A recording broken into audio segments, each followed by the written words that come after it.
Hi, I'm Melissa. Before I dive into this crazy story, make sure to hit that like button and subscribe. Trust me, you won't want to miss this wild ride. So here's a bit about me. I'm a 38-year-old single mom, working hard as a paralegal to give my daughter, Allison, the best life possible. It's been just the two of us since my ex, Jack, decided that fatherhood wasn't for him when Allison was 5. Fast forward to now. Allison's 17 and the light of my life. She's smart, kind, and beautiful inside and out. When Allison told me about prom, I was over the moon. Mom, Tyler asked me to prom. She squealed after school one day. I hugged her tight and said, "That's amazing, sweetie. We need to find you the perfect dress." Little did I know, that dress would cause more drama than I ever imagined. You see, there's a catch to our little family. My ex-mother-in-law, Barbara, and my ex-sister-in-law, Karen, are still in our lives. Don't ask me why, it's complicated. Let's just say they're about as pleasant as a root canal without anesthesia. When Allison mentioned prom at our monthly family dinner, you should have seen their faces. Barbara pursed her lips. "Prom? Isn't that a bit frivolous?" Karen chimed in, "Yeah, shouldn't you be focusing on college applications?" I bit my tongue, but Allison, bless her heart, stood her ground. "I can do both, Aunt Karen. I'm excited about prom." The tension was thicker than Barbara's infamous meatloaf. Later, while dress shopping, Allison found this gorgeous blue gown that made her eyes sparkle. "Mom, it's perfect," she gushed. I checked the price tag and winced. It was steep. But seeing Allison's face, I knew it was worth it. "You're going to be the belle of the ball, sweetie," I said, swiping my credit card. When we showed Barbara and Karen the dress, their reactions were interesting. Barbara sniffed. "It's a bit revealing, don't you think?"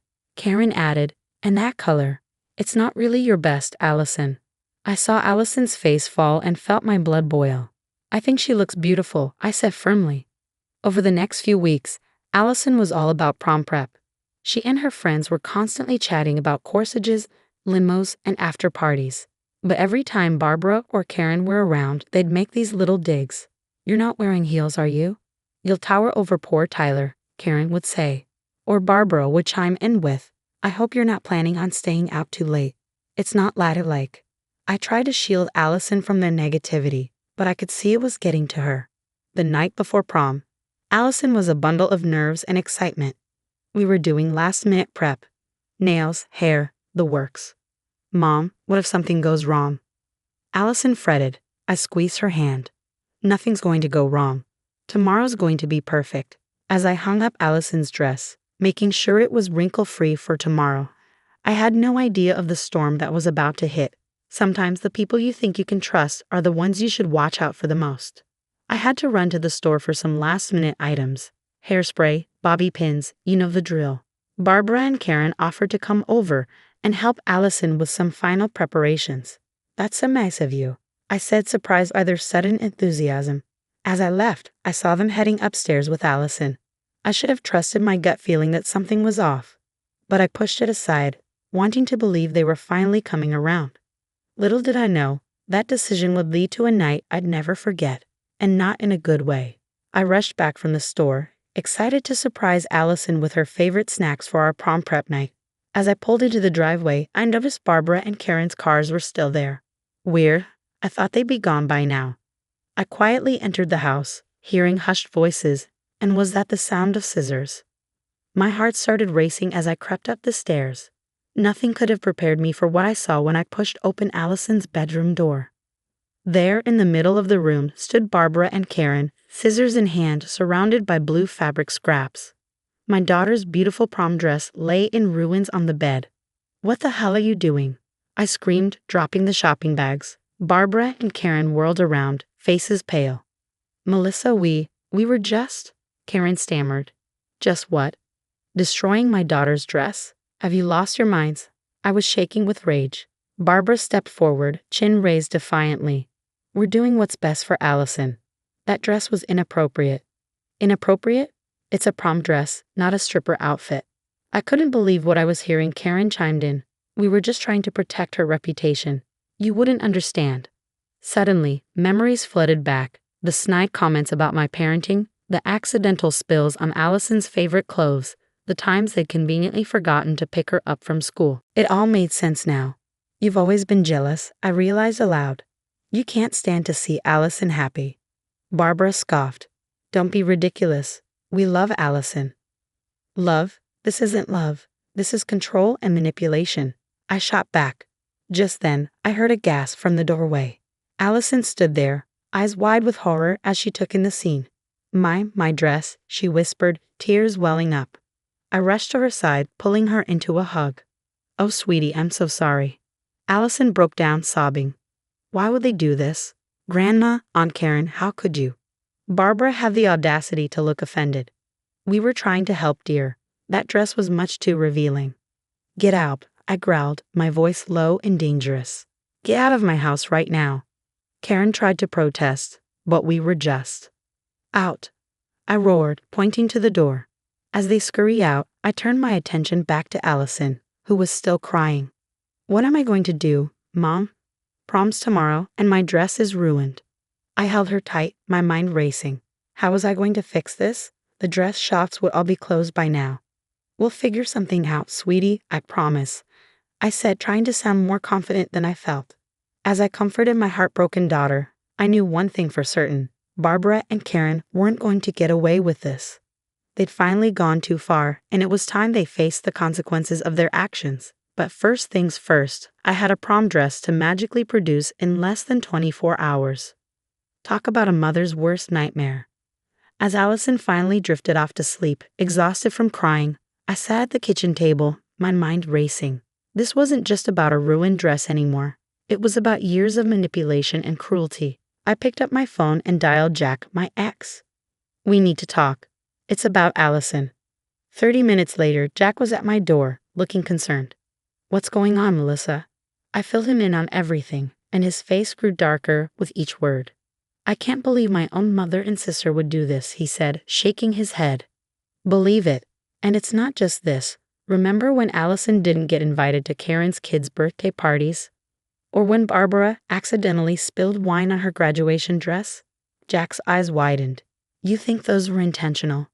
I know they were, and we're going to prove it.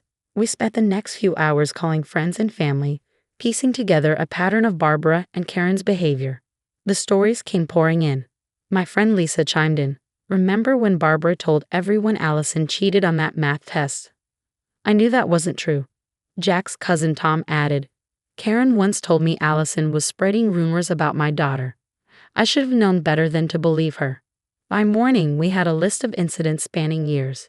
It was time to call in the big guns. I reached out to my old college roommate Sarah, who was now a hotshot lawyer. Sarah, I need your help. We met at a cafe where I laid out everything we'd uncovered.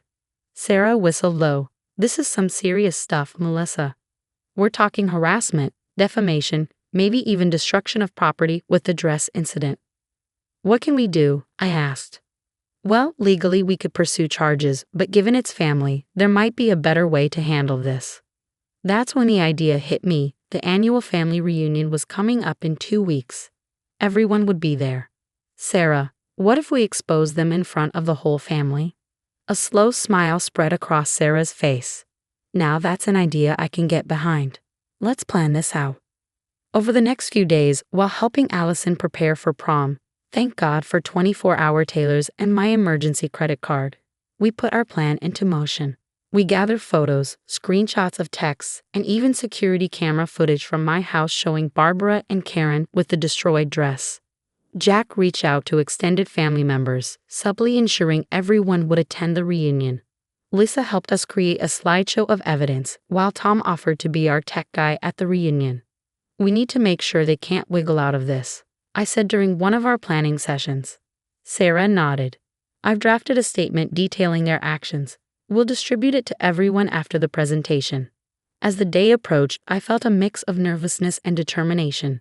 Barbara and Karen had no idea what was coming. The night before the reunion, Allison asked, Mom, are you sure about this? It seems intense. I hugged her tight. Sweetie, sometimes you have to stand up to bullies, even when they're family, especially when they're family. When they're family. Jack chimed in, your mom's right, kiddo. What they did to you is not okay, and it's time everyone knew the truth. Allison nodded slowly. Okay, I trust you guys. As I laid out my outfit for the reunion, I took a deep breath. Tomorrow, everything would change. Barbara and Karen thought they could manipulate and hurt us without consequences. They were about to learn just how wrong they were. Ready for tomorrow? Jack asked as he was leaving. I nodded, a determined glint in my eye. More than ready. It's time to end this once and for all. Let the showdown begin. The day of the family reunion arrived and my stomach was in knots. Allison, Jack, and I arrived early to set up our little presentation with Tom's help. As family members started trickling in, I could see Barbara and Karen, all smiles and hugs like nothing had happened. The sight made my blood boil. Once everyone had arrived, I stood up and cleared my throat. Everyone, if I could have your attention, please. There's something important we need to discuss. Barbara looked confused. Melissa, dear, what's this about? I took a deep breath. It's about the years of manipulation, lies, and cruelty that you and Karen have inflicted on Allison and our family. The room went dead silent. Tom hit the lights, and our slideshow began. Last week, Barbara and Karen destroyed Allison's prom dress. I said as the security footage played. Gasps filled the room. We went through incident after incident, the birthday party snubs, the ruined clothes, the vicious rumors. With each revelation, I could see the shock and disgust growing on everyone's faces. Karen jumped up. This is ridiculous. We've never done anything to hurt Allison.